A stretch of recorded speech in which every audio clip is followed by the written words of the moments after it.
Hello guys, welcome to my channel. Today we are going to see how to fix DaVinci Resolve not launching on Windows PC. Let's fix it guys.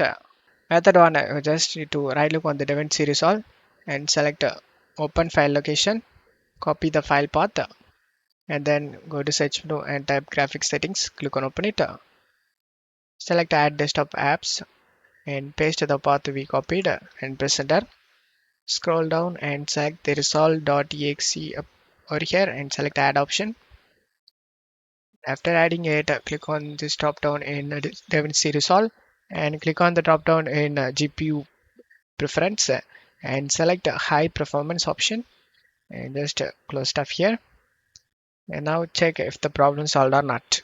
If not, method 2, you just need to check my video description for these three links. You just need to search well graphics card driver guys. To do this, go to search menu and type device manager. You can open it up. Expand the display adapter section and you in here you can able to see your graphics card model name.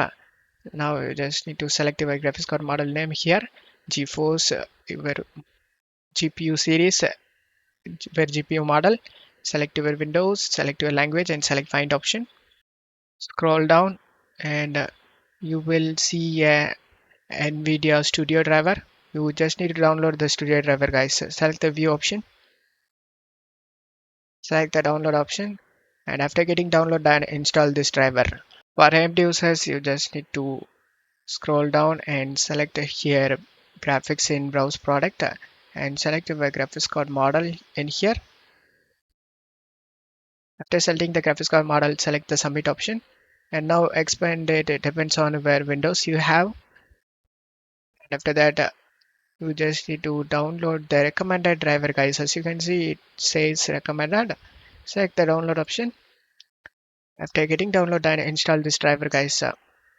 For Intel users, you just need to download and install this Intel driver support assistant.